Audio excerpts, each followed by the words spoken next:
بسم اللہ الرحمن الرحیم اعوذ باللہ من الشیطان الرجیم بسم اللہ الرحمن الرحیم وبہ نستعین۔ الحمدللہ ہماری گفتگو لمعہ ششم کے آخری کتاب میں ہے، اور آخری کتاب کا نام ہے کتاب الدیات۔ کتاب مضاف، دیات مضاف الیہ، اور یہ خبر ہے ایک مبتدأ محذوف کے لیے۔ فرماتے ہیں دیات لفظی اعتبار سے جمع ہے اور اس کا مفرد دیتن ہے۔ پھر جیسے کہ مولوی صاحبان کا زیادہ پیار اور محبت ہے علم صرف اور نحو سے، تو دیت کو پہلے لے جاتے ہیں علم صرف کی طرف، پھر فقہ میں لے آئیں گے اس کو۔ کہتے ہیں دیتن کا فاعل فعل کیا ہے، عین الفعل کیا ہے، لام الفعل کیا ہے؟ کہتے ہیں کہ دیتن کا فاعل فعل واو ہے، خوب، اور جو ہے عین الفعل دال ہے، اور لام الفعل جو ہے وہ یا ہے۔ اچھا، تو واو تو ہمیں کہیں نظر نہیں آ رہا۔ فرماتے ہیں یہ اصل میں تھا ودیا، یا یوں کہیں کہ ہاں ودیا، پھر یہ ہو جائے گا یدی۔ بھائی یہ کیسے؟ یدی فعل مضارع میں پھر 3 حرف، ودیا ادو والا قانون جاری ہوگا، ٹھیک ہے؟ ودیا ودا یود یو، پھر واو فتح اور کسرہ لازم کے بیچ میں آ گیا، اس لیے واو گر گیا، ٹھیک ہے؟ تو جناب جو ہے کیا ہے، یہ ہو گیا یدی۔ یہاں پر بھی ضمہ دشوار تھا، پھر واو جو کہ فاعل فعل تھا وہ گر گیا، اس کے بدلے میں تا ہم نے اس کے آخر میں لگا دیا تو دیتن ہو گیا۔ خوب، فرماتے ہیں کہ اس کتاب الدیات میں جو ہے وہ 4 فصلیں ہیں۔ پہلی فصل جو ہے مورد دیا کے بارے میں ہے۔ یہ مورد دیا کا تو مطلب یہ ہے کہ جہاں پر دیا دیا جاتا ہے، حالانکہ یہ مراد نہیں ہے، مراد یہ کہ وہ اسباب جو دیت کے لیے سبب بنتے ہیں، تو کہتے ہیں یہاں پر یہ مورد کو سبب کی معنی میں لینا یہ مجاز ہے۔ کچھ ایسی چیزیں ہیں جن میں دیت اصالتاً واجب ہوتی ہے۔ اصالتاً واجب ہوتی ہے کا مطلب دین نے حکم اولی کے عنوان سے ہی یہ بتا دیا کہ اس کام میں آپ کو دیت دینی ہے۔ اور کچھ ایسے ہیں جن میں اصالتاً دیت نہیں ہے، قصاص وغیرہ ہے، لیکن پھر آپس میں دونوں پارٹیاں بن جاتی ہیں، متفق ہو جاتی ہیں دیت پر، تو پھر دیت کی طرف آ جاتے ہیں۔ تو جس چیز میں اصالتاً دیت ہے، کہتے ہیں کہ وہ خطأ محض ہے یا شبہ خطا ہے۔ اب وہ عبارت میں انشاءاللہ ہم خطأ محض، شبہ خطا، پھر عمد، اس کی وضاحت کریں گے مختصر لفظیوں کے۔ خطأ محض یعنی جہاں پر نہ ہتھیار چلانے کا ارادہ تھا نہ قتل کا ارادہ تھا۔ شبہ کا مطلب یہ ہے کہ ہتھیار چلانے کا ارادہ تھا، لیکن میں نے یہ ارادہ نہیں کیا تھا کہ میں زید کو ماروں گا، زید کو لگ گیا۔ اور عمد کیا ہے؟ عمد جان بوجھ کر قصد کیا، نیت کی، جیسے کہ ہم عبادات میں کرتے ہیں کہ میں نماز پڑھتا ہوں واجب قربتاً اللہ، اس طریقے سے اس شخص کا ارادہ یہ تھا کہ میں زید کو گولی مارتا ہوں، بس قصد بھی زید کا تھا اور گولی بھی اپنے ارادے سے چلائی، تو یہ عمد ہے۔ عمد کی صورت میں تو قصاص ہوگا، القتل بالقتل۔ خوب، اس کے بعد پھر فرماتے ہیں کہ یہ جو خطا ہے، یہ عمد ہے، اس میں جو ہے دیت کون دے گا جہاں دیت دینی ہے؟ کہتے ہیں کہ کچھ صورتوں میں خود یہ قاتل دیت دے گا، کچھ صورتوں میں عاقلہ یعنی اس کے گھر والے دیت دیں گے۔ تو ابھی ہم چلتے ہیں عبارت کی طرف۔ انشاءاللہ ہر کتاب کی ابتدا تھوڑی بہت تو دقیق ہوتی ہے، پھر آگے چل کے جب طالب علم کا ذہن اس سے مانوس ہو جاتا ہے تو پھر وہ دقت ختم ہو جاتی ہے۔ اس لیے دقت اگر ہو تو پھر مطالعے پہ بھی زیادہ توجہ کرنی ہے، آپس میں مباحثہ بھی کرنا لازمی ہوتا ہے۔ دیات کی کتاب، الدیات جمع دیتن، دیات جمع ہے کس کی؟ دیت کی۔ والہاء حقیقت میں تا ہے، لیکن چونکہ وقف کے وقت تا کے نقطے نہیں پڑھے جاتے، ہا کی طرح پڑھا جاتا ہے، جیسے فاطمہ، ٹھیک ہے؟ تو اس لیے کہتے ہیں والہاء، یہ جو تا ہے دیت کے آخر میں، عوض عن واو، یہ واو کے بدلے میں آئی ہے. کون سی واو؟ فاعل کلمت، وہ واو جو کہ فاعل کلمہ تھا. تو گویا کہ یہ لفظ جو ہے کیا ہے؟ وہ لفیف مفروق ہے. لفیف مفروق یعنی فاعل فعل کی جگہ پر بھی حرف علت ہے، اور جو ہے کیا ہے جناب جو ہے وہ یہ جو ہے کیا ہے لام الفعل کی جگہ پر بھی حرف علت ہے. صرف اس کا عین الفعل جو دال ہے.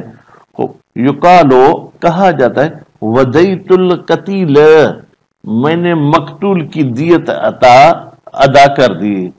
ودیت بمعنی اعطیت دیتہ، یعنی میں نے اس کی دیت دی. وفیہ فصول اربعۃ، اور اس کتاب میں 4 فصل ہیں. الاولو، ان 4 فصل میں سے پہلی فصل فی مورد دیت، کہتے ہیں دیت کے مورد کے بارے میں ہے. مورد میں فرماتے ہیں کہ آپ کو جو ہے کیا ہے میم کو ضمہ بھی نہیں دینا، میم کو کسرہ تو ویسے ہی نہیں دیں گے کیونکہ واو اپنے ماقبل کسرے کو پسند نہیں کرتا. بفتح المیم، میم کو فتح دیں. وہو، بظاہر اس کا ترجمہ یہ موضع ورودہا، یعنی وہ جگہ جہاں پر دیت آتی ہے. مجازن، کہتے ہیں اس کو یہ لفظ مورد کا استعمال کرنا یہ مجاز ہے.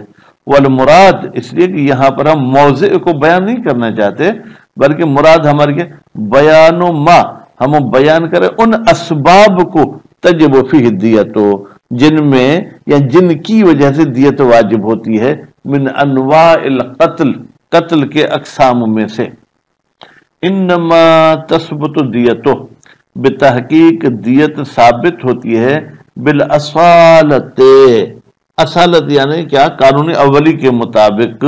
ایسا نہیں ہے کہ اس کو ثانوی حیثیت ہوتی ہے، پہلے کوئی اور چیز واجب ہو مثلا قصاص پھر دیت. نہیں، ڈائریکٹ شریعت نے کہا کہ دیت واجب ہے. کہاں پر؟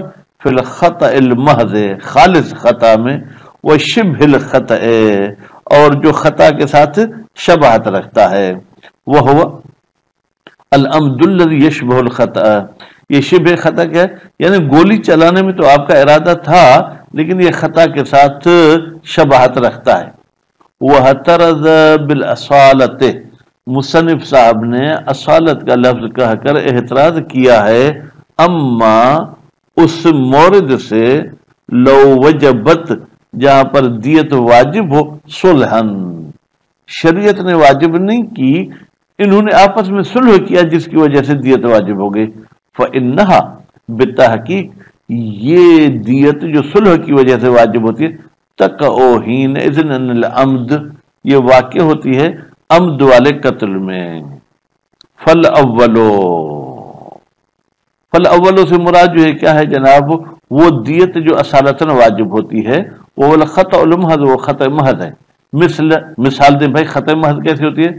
مثل ان یرمی حیوانن، یہ شخص کسی ہرن کو، کسی بارہ سنگے کو، کسی حیوان کو گولی مار رہا تھا. پرانے زمانے میں تو تیر تھا، یرمی یعنی تیر پھینکا اس نے، ٹھیک ہے، یا پھینک رہا ہے. فیصیب انسانا، لیکن وہ تیر جا کے کسی انسان کو لگا. ایک یہ صورت ہے خطأ محض کی. دوسری او انسانا معینا، یا یہ زید کو تیر مار رہا تھا، فیصیب غیرہ، وہ تیر جا کے لگا اس غیر معین انسان کو. وہ مرجعہ، فرماتے ہیں خطأ محض کا مرجع کس طرف ہوتا ہے، یعنی بنیادی حوالے سے یہ کہاں پر ہوتا ہے؟ الی عدم قصد الانسان، یا تو آپ انسان کا قصد ہی نہیں کرتے اور انسان کو گولی لگ جائے، ٹھیک ہے. اب اس شخص یا انسان کا تو قصد کرتے ہیں لیکن جس شخص کو گولی لگی اس کا آپ نے قصد نہیں کیا تھا. وثانی لازم للاول، کہتے ہیں یہ جو شخص والی بات ہے، جب آپ نے انسان کا ہی قصد نہیں کیا تو یہ اس پہلے کے لیے گویا کہ لازمی ہے. انسان کا قصد نہیں کیا، اس میں آٹومیٹک شخص کا قصد بھی آ گیا. وثانی، دوسری قسم جہاں پر وہ صلح کے بعد آ جاتی ہے، وہ الخطأ الشبیہ بالعمد، وہ ایسی خطا ہے جو عمد کے ساتھ شباہت رکھتی ہے. وہ بالعکس، یا ایسا عمد جو خطا کے ساتھ شباہت رکھتا ہے. ان یقصدہما، انسان نے تیر چلانے کا بھی قصد کیا تھا اور سامنے والی پارٹی کا بھی قصد کیا تھا، لیکن بما لا یقتل غالباً، اس نے اس کو ایسی چیز ماری جو عام طور پر قاتل نہیں ہوتی، وَإِن لَمْ يَكُنْ عُدْوَانًا اگرچہ اس کو مارنا دشمنی کی وجہ سے بھی نہ ہو، مثل ان یضرب للتعذیب، اب دیکھیں اس میں قصد تعذیب بھی ہے، اس شخص کا بھی قصد ہے، اور ضربن ایسا مارا کہ لا یقتل عادتاً دو تھپڑ میں کوئی نہیں مرتا، فیموت المضروب لیکن یہ مضروب ایسا ہے جو مر گیا، وَضَابِطُ فِي الْعَمْدِ وَقَسِيمَيْهِ کہتے عمد اور عمد کے دو قسیم، عمد کے دو قسیم کون سے تھے؟ خطا شبہ عمد یا عمد شبہ خطا، اس میں ضابط کیا ہے؟ ان العمد بتحقیق عمد کیا ہوتا ہے؟ ان یتعمد الفعل والقصد، یہ شخص ارادہ کرے کہ میں یہ گولی مار رہا ہوں، والقصد اور زید کو مار رہا ہوں، بمعنی ان یقصد قتل شخص المعین، یعنی یہ قصد کرتا ہے کسی معین شخص کے قتل کا، وفی حکم ہی اور اسی عمد کے حکم میں ہے تعمد الفعل، وہ شخص جان بوجھ کر وہ کام کر رہا ہے، دون القصد لیکن اس میں قتل کا قصد نہیں کیا، اذا کان الفعل مما یقتل غالبا البتہ وہ کام ایسا جو عام طور پر قتل کر دیتا ہے، گولی مارتا ہے لیکن قصد نہیں کیا قتل کا، کما سبق جیسے کہ یہ بات قصاص میں گزر چکی۔ والخطأ المحض، اچھا خطأ محض کسے کہتے ہیں؟ اللہ یتعمد فعلا ولا قصدا، اس شخص نے نہ اس فعل کا ارادہ کے قتل کا، ولا قصدا نہ اس شخص کا ارادہ کے، بالمجنی علیہ، وَإِنْ قَصَدَ الْفِعْلَ فِي غَيْرِهِ یعنی اس مجنی علیہ پر فعل کا قصد نہیں کیا، دوسرے کے لیے فعل کا قصد کیا تھا کہ یہ میں گولی زید کو مار رہا ہوں لیکن لگ گئی خالد کو۔ وَالْخَطَأُ الشَّبِيهُ بِالْعَمْدِ اور جو شباہت رکھتی ہے عمد کے ساتھ، ان یتعمد الفعل یہ شخص فعل کا قصد کرتا ہے، وَيَقْصُدَ إِيقَاءَهُ بِشَخْصِ الْمُعَيَّنِ اور یہ قصد بھی کرتا ہے کہ یہ میری گولی زید کی طرف جائے، وَيُخْطِئ فِي الْقَصْدِ إِلَى الْقَتْلِ لیکن یہ جو ہے کیا ہے جناب، قتل کا قصد نہیں کرتا، زید کو ہی مارنا چاہتا ہے لیکن قتل نہیں کرنا چاہتا، اے لا یقصد یعنی قتل کا قصد نہیں کرتا، ما ان الفعل لا یقتل غالبا جبکہ یہ فعل بھی ایسا ہے کہ عام طور پر جو ہے کیا ہے وہ قاتل نہیں ہوتا ہے، خوب تو اس سے عام طور پر قتل نہیں ہوتا۔ فطبیب مثلا ڈاکٹر صاحب ہے، وہ کیا ہوتا ہے؟ یضمن فی مال ہی وہ اپنے ہی مال میں ضامن ہوگا اگر مریض اس کے ہاتھ سے مر پڑا، ماں سے من ہوتا تو بہتر تھا کیونکہ من ذوی العقول کے لیے آتا ہے، ماں غیر ذوی العقول کے لیے، کبھی کبھی برعکس بھی ہوتا ہے، وہ اپنے ہی مال میں سے دیت دے گا، ماں اس شخص کی یتلفو بعلاجہ جو اسے ڈاکٹر کے علاج کے ذریعے جو ہے کیا ہے وہ مر گیا، نفسن و طرفن یا خود انسان مر گیا یا جو ہے کیا ہے اس کا کوئی عضو خراب ہو گیا اعضاء میں سے تو اس کا یہ شخص ضامن ہے۔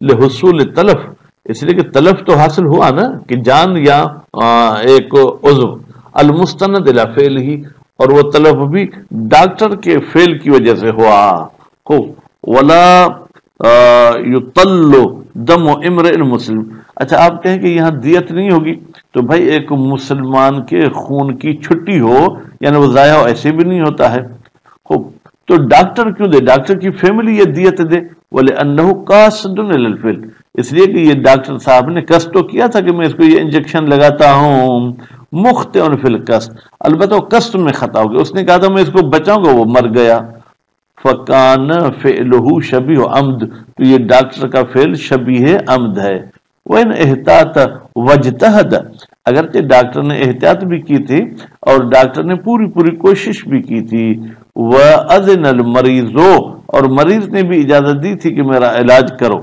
لِأَنَّ ذَلِكَ اس لیے کہ یہ ان تمام چیزوں کا احتیاط، اجتہاد اور اذن مریض لا دخل له فی عدم زمان ان کی کوئی دخالت نہیں ہے کہ ضمانت نہیں ہوگی ہونا اگر مریض کو کوئی نقصان ہوا، لتحقق الزمان مع الخطأ المحض اس لیے کہ جیسے ہی خطأ محض ہوئی تو ضمانت آ گئی ہے، فہنا اولا تو یہاں پر تو بطریقہ اولا خطأ محض تو نہیں ہے بلکہ یہ تو ارادے کے ساتھ اس نے کیا ہے، وَإِنْ اختلف ضامن اگرچہ جو ہے کیا ضامن میں اختلاف ہے کہ اگر 100% خطا ہوتی تو ضامن عاقلہ ہوتا، یہاں پر یہ ڈاکٹر صاحب ضامن ہے۔ آگے والے درس میں انشاءاللہ مزید اس مسئلے کی ہم وضاحت پڑھیں گے۔ وصلی اللہ علی محمد و آل محمد۔